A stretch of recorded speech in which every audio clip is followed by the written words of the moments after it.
Hi అండి, ములక్కాయ chicken curry చేశాను. వాటికి కావాల్సిన ఐటమ్స్: ములక్కాయ, పచ్చిమిర్చి, కొత్తిమీర, చికెను నీట్గా వాష్ చేసుకోవాలండి. ఇవేమో కబాబ్స్ చేస్తున్నాను, అదేమో చికెన్ కర్రీ చేస్తాను. ఉల్లిపాయలు, అల్లం, వెల్లుల్లి, టమాటో ఇవన్నీ మెత్తగా పేస్ట్ పట్టుకోవాలండి. అయితే మా బొడ్డోడికి డౌట్ వచ్చిందండి కర్రీ వండేటప్పుడు, మమ్మీ మటన్ కర్రీలో బ్రెయిన్ ఉండిద్ది కదా, అది సపరేట్గా వండుతారు కదా, అలాగే చికెన్ కర్రీలో కూడా బ్రెయిన్ ఉండిద్దా అని అడిగాడు. మీరు ఎవరైనా చూసారా ఎప్పుడైనా చికెన్లో బ్రెయిన్? నేనైతే ఎప్పుడు చూడలేదని చెప్పాను. పిల్లలకి ఎందుకో ఇలా విచిత్రమైన డౌట్స్ వస్తూ ఉంటాయి అప్పుడప్పుడు. నాకైతే చాలా నవ్వు వచ్చింది. ఒక దాకబెట్టుకొని దాంట్లో ఆయిల్ వేసుకొని మనం పట్టుకున్న మసాలా అంతా వేసుకోవాలి.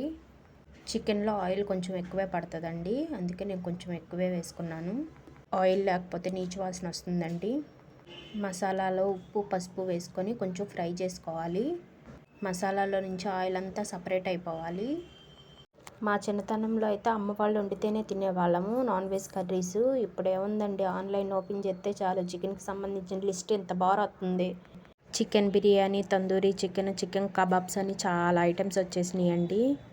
ఇదివరకు నాన్ వెజ్ తినాలంటే ఓన్లీ సండేనే తినేవాళ్ళు. ఇప్పుడు ఎప్పుడు తినాలనిపిస్తే అప్పుడు తెచ్చుకొని తినేస్తున్నారు. కారం కూడా ఫ్రై అయ్యిందండి. ఇప్పుడు చికెన్ యాడ్ చేసుకుందాం. ఒకసారి కలిపేసుకొని మూత పెట్టేసుకొని వాటర్ అన్నీ పైకి వచ్చేదాకా ఉంచుకోవాలండి. నేను ఇక్కడ ములక్కాయలు వేస్తున్నాను. దోసకాయ కావాలంటే దోసకాయ వేసుకోవచ్చు ఆ ప్లేస్లో. లేదు, కొంతమంది బంగాళదుంపలతో కూడా చేస్తారండి, ఆ కర్రీ కూడా బాగుంటుంది. నీళ్ళన్నీ పైకి వచ్చిన తర్వాత ములక్కాయలు యాడ్ చేసుకొని గరం మసాలా వేసుకోవాలండి, ధనియాల పౌడర్ కూడా.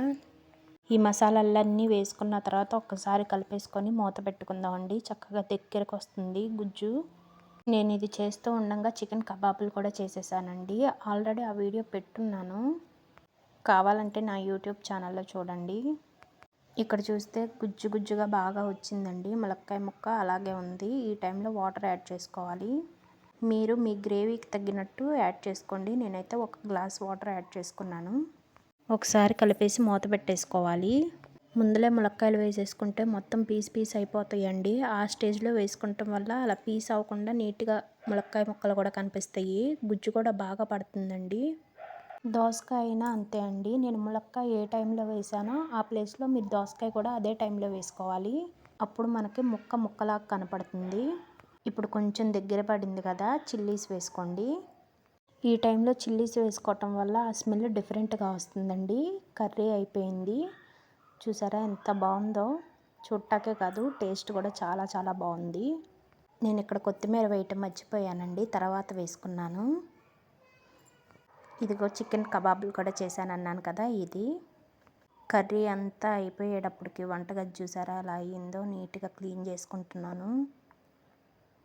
చికెన్ కర్రీ కానీ చికెన్ ఇలాంటివి ఏమన్నా చేస్తే కొంచెం చిందుతాయి కదా, ఎమ్మటే కడిగేసుకుంటానండి నేను. బిఫోర్ అండ్ ఆఫ్టర్ చూసారా. ఓకే అండి, bye. Please like, share, subscribe to my channel.